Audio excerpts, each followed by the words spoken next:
Amigos e amigas, futuros servidores, colegas da área fiscal, tudo certo? Como andam seus estudos na área de direito tributário? Legal! Recomendo a disciplina e a continuidade, a melhor forma de armazenar o conhecimento do nosso cérebro. Beleza? Para quem não me conhece, meu nome é Luiz Miranda e estou compartilhando com vocês a minha metodologia de estudos que eu usei na época que eu era concurseiro. Por dever de profissão, eu preciso estudar a Lei Complementar 214 de 2025, que traz a CBS, o IBS e o IS. E eu estou fazendo no formato esquematizado, que pode ser aproveitado para concursos. Lembrando a todos que estamos na aula de número 5. E em todas as aulas, o que eu faço? Eu faço uma revisão das fichas resumo da aula anterior e depois entro diretamente no assunto. Combinado? Então, sem mais delongas, vamos ao resumo da aula anterior. Amigos e amigas, vocês lembram o que nós vimos na aula anterior? Estão recordados? Muito bem, acertou quem falou do momento da ocorrência do fato gerador. Então, aqui estão as fichas resumo, que eu sempre faço uma ficha resumo da aula que nós estamos e retomo as fichas resumo da aula anterior. Ajuda a consolidar o entendimento. Então vamos lá, o que vimos na aula anterior. Considera-se ocorrido o fato gerador do IBS e da CBS no momento do fornecimento nas operações com bem ou com serviços, ainda que de execução continuada ou fracionada.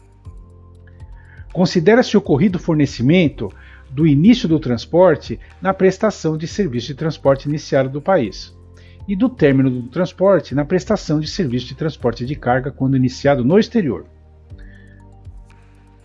Considera-se ocorrido o fornecimento do término do fornecimento no caso dos demais serviços e em que o bem for encontrado desacobertado de documentação fiscal idônea. Então, se você encontrou um bem sem nota fiscal, para termos jurídicos tributários, a gente vai considerar o ocorrido fornecimento naquele momento, o momento da localização do bem. Considera-se ocorrido o fornecimento da aquisição do bem nas hipóteses de licitação promovida pelo poder público de bem apreendido ou abandonado e de leilão judicial. Ok, amigos e amigas, prosseguindo. Nas aquisições de bens e serviços pela administração pública direta, por autarquias e fundações públicas, considera-se ocorrido o fato gerador no momento em que se realiza o pagamento. Nas operações de execução continuada ou fracionada em que não seja possível identificar o momento da entrega ou disponibilização do bem ou do término do fornecimento do serviço, como, por exemplo, as relativas a abastecimento de água, saneamento básico, gás canalizado, serviço de telecomunicação, serviço de internet e energia elétrica, considera-se ocorrido o fato gerador no momento que se torna devido o pagamento. Beleza? Para fins de ocorrência do fato gerador, caso ocorra pagamento integral ou parcial antes do fornecimento, na data de pagamento de cada parcela, serão exigidas antecipações dos tributos calculadas da seguinte forma. A base de cálculo corresponderá ao valor de cada parcela paga, as alíquotas serão aquelas vigentes na data do pagamento de cada parcela. Temos ainda as antecipações de tributos constarão como débitos na apuração. Beleza? Tudo isso na data de pagamento de cada parcela. Prosseguindo. Na data do fornecimento, o que vai acontecer? Os valores definitivos dos tributos serão calculados da seguinte forma. A base de cálculo será o valor total da operação, incluindo as parcelas pagas antecipadamente, e as alíquotas serão aquelas vigentes na data do fornecimento. Muito bom. Que mais? Caso os valores das antecipações sejam inferiores aos definitivos, as diferenças constarão como débitos na apuração. E caso os valores das antecipações sejam superiores aos definitivos, as diferenças serão apontadas como créditos na apuração. Na hipótese de pagamento integral ou parcial antes do fornecimento, caso não ocorra o fornecimento a que se refere o pagamento, inclusive em decorrência de distrato, distrato é quando você cancela o contrato, o fornecedor poderá apropriar créditos com base no valor das parcelas das antecipações devolvidas.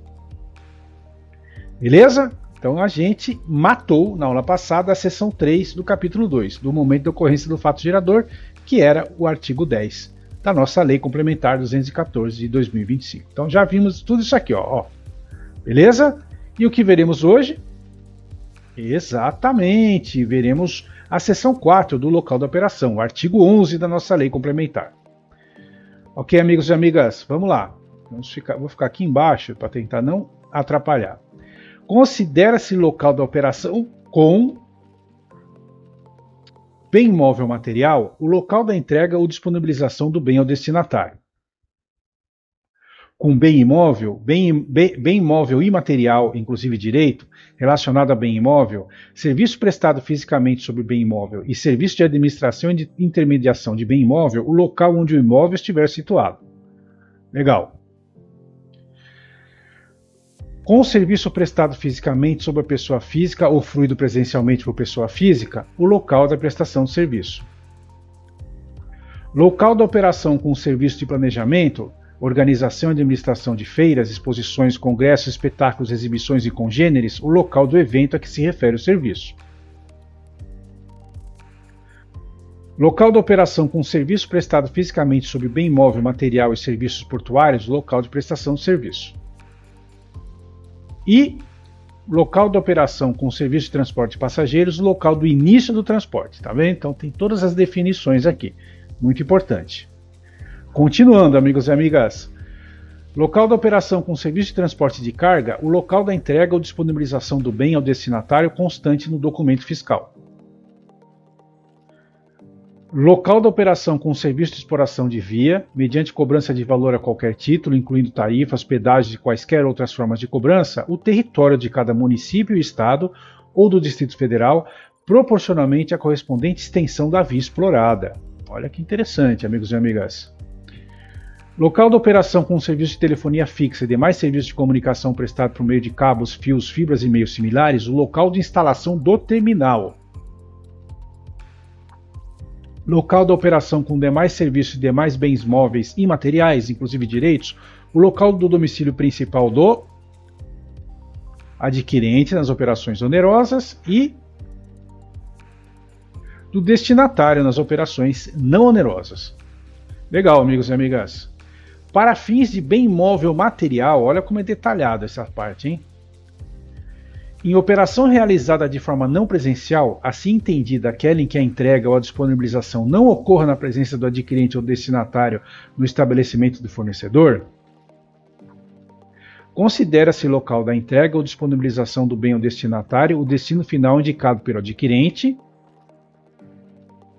ao fornecedor, caso o serviço de transporte seja de responsabilidade do fornecedor, ou ao terceiro responsável pelo transporte, caso o serviço de transporte seja de responsabilidade do adquirente. E considera-se ocorrida a operação no local do domicílio principal do destinatário na aquisição de veículo automotor terrestre, aquático ou aéreo. Continuando, considera-se ocorrida a operação no local onde se encontra o bem imóvel material, na aquisição de bem, nas hipóteses de licitação promovida pelo poder público de bem apreendido ou abandonado e leilão judicial. E na constatação de irregularidade pela falta de documentação fiscal ou pelo acobertamento por documentação inidônea, amigos e amigas. Para fins de bem imóvel imaterial, inclusive direito, relacionado a bem imóvel, serviço prestado fisicamente sobre o bem imóvel e serviço de administração e intermediação de bem imóvel, caso o bem imóvel esteja situado em mais de um município, considera-se local do imóvel o município onde está situada a maior parte da sua área. Considera-se local do domicílio principal do adquirente ou, conforme o caso do destinatário, o local constante do cadastro com identificação única de que trata o artigo 59 desta lei complementar, que deverá considerar, para as pessoas físicas, o local da sua habitação permanente ou, na hipótese de inexistência ou de mais de uma habitação permanente, o local onde suas relações econômicas forem mais relevantes. Para as pessoas jurídicas e entidades sem personalidade jurídica, conforme aplicável, o local de cada estabelecimento para qual seja fornecido o bem ou serviço. Legal, aqui está o artigo 59, né? Aqui foi feita a referência, né? O comando GoTo, que eu brinquei com vocês, né? Na minha época que eu programava em BASIC, né? Tinha o comando GoTo, que era considerado algo não muito legal de utilizar. Vou ver se eu me localizo aqui. Então, o artigo 59 diz o seguinte, amigos e amigas: as pessoas físicas e jurídicas e as entidades sem personalidade jurídica sujeitas ao IBS e à CBS são obrigadas a se registrar em cadastro com identificação única, observados os dispostos na linha A e B do inciso 1º do parágrafo 3º do artigo 11 desta lei complementar. Nós acabamos de ver, né? Ok, continuando aqui, considera-se local do domicílio principal do adquirente conforme o caso do destinatário. Na hipótese de adquirente ou destinatário não regularmente cadastrado, o que resultar da combinação de ao menos 2 critérios não conflitantes entre si a escolha do fornecedor entre os seguintes: endereço declarado ao fornecedor, endereço obtido mediante coleta de outras informações comercialmente relevantes no curso da execução da operação, endereço do adquirente constante do cadastro do arranjo de pagamento utilizado para o pagamento da operação,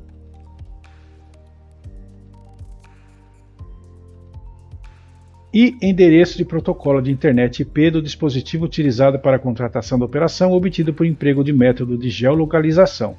Primeira vez que eu vejo endereço IP numa lei, hein? Olha só que interessante, uma lei tributária. Caso não seja possível cumprir o disposto acima, né, tudo que a gente elencou aqui, será considerado o endereço declarado ao fornecedor. Joia, amigos e amigas. Nas aquisições realizadas de forma centralizada por contribuinte sujeito ao regime regular do IBS e da CBS, que possuem mais de um estabelecimento e que não estejam sujeitos à vedação e apropriação de créditos, o que acontece? O serviço de telefonia fixa e demais serviços de comunicação prestado por meio de cabos, fios, fibras e meios similares serão considerados prestados no domicílio principal do adquirente. Para fins dos serviços ora mencionados e demais serviços e bens móveis imateriais, inclusive direitos, considera-se como domicílio principal do adquirente o local do seu estabelecimento matriz. Aplica-se aos serviços prestados fisicamente sobre a pessoa física ou fluídos presencialmente por pessoa física, mas que forem prestados à distância, ainda que parcialmente, o local do domicílio principal do adquirente nas operações onerosas e do destinatário nas operações não onerosas, amigos e amigas. Caso a autoridade tributária constate que as informações prestadas pelo adquirente em relação ao seu domicílio principal, ou conforme o caso, em relação ao domicílio principal do destinatário, estejam incorretas e resultem em pagamento a menor do IBS e da CBS, a diferença será exigida do adquirente com acréscimos legais. Né? Cuidado, né, com as informações prestadas à fiscalização. Nas operações com abastecimento de água, gás canalizado e energia elétrica, considera-se como local da operação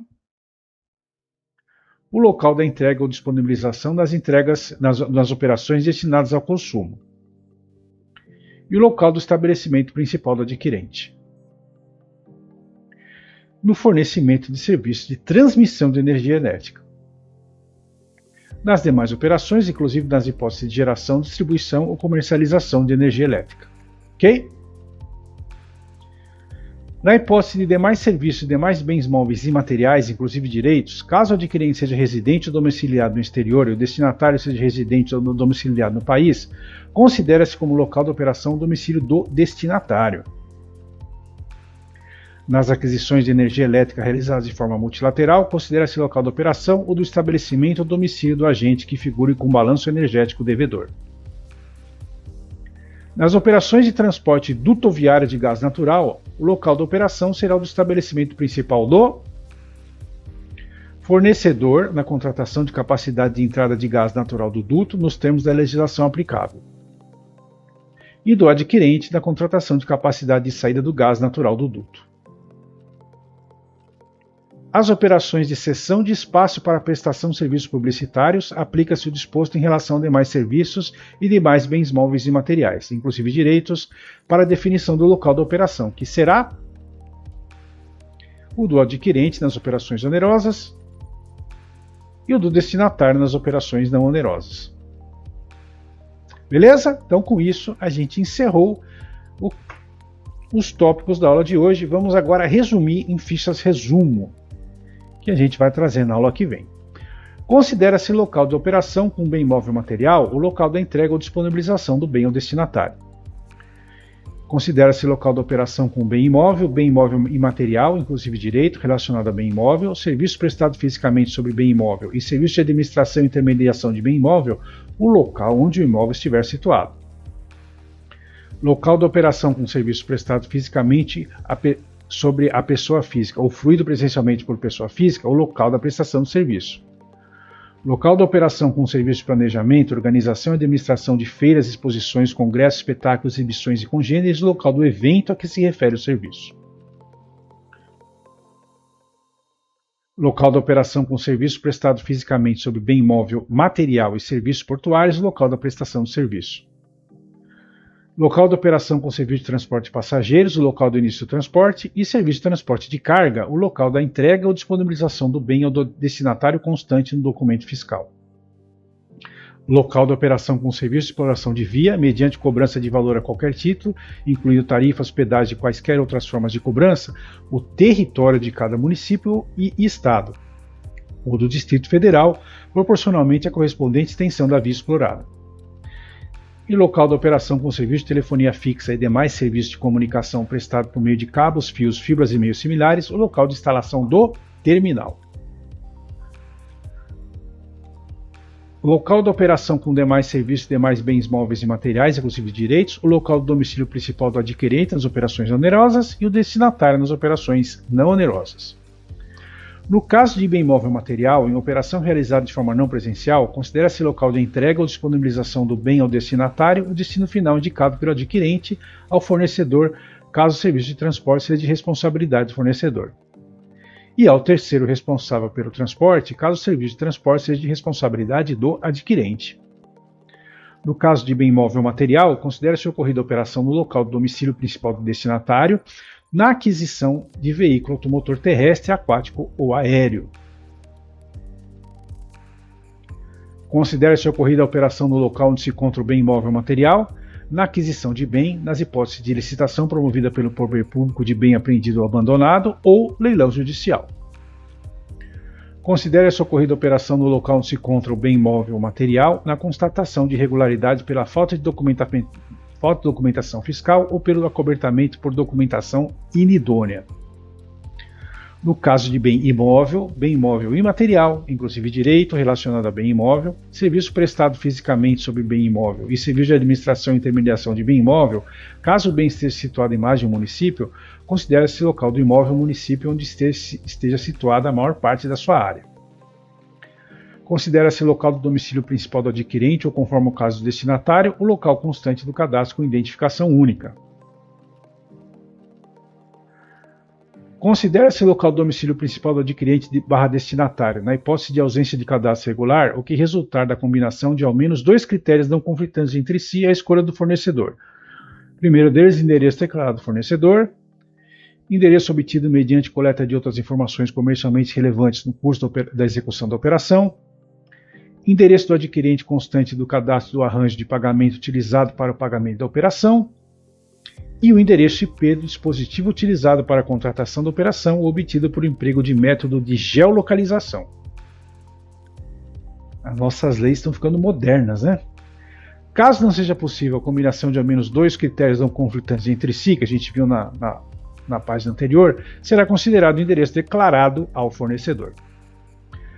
Nas aquisições realizadas de forma centralizada por contribuinte sujeito ao regime regular do IBS e da CBS, que possuem mais de um estabelecimento que não estejam sujeitos à vedação ou apropriação de créditos, o serviço de telefonia fixa e demais serviços de comunicação prestados por meio de cabos, fios, fibras e meios similares serão considerados prestados no domicílio principal do adquirente. Considera-se como domicílio principal do adquirente o local do seu estabelecimento matriz, no caso dos serviços de telefonia e comunicação acima mencionados aqui, né? E demais serviços, bens móveis e materiais, inclusive direitos.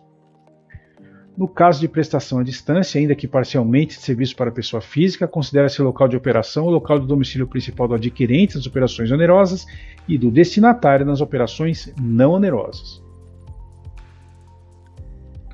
Caso a autoridade tributária constate que as informações prestadas pelo adquirente em relação ao domicílio principal do adquirente ou do destinatário estejam incorretas e resultem em pagamento a menor do IBS e da CBS, a diferença será exigida do adquirente com acréscimos legais. Então, cuidado com isso, hein? Nas operações com abastecimento de água, gás canalizado e energia elétrica, considera-se como local da operação o local da entrega ou disponibilização nas operações destinadas a consumo.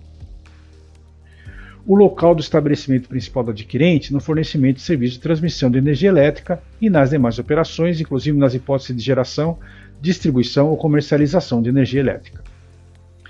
Na hipótese de demais serviços e demais bens móveis e materiais, inclusive direitos, caso o adquirente seja residente ou domiciliado no exterior e o destinatário seja residente ou domiciliado no país, considera-se como local da operação o domicílio do destinatário.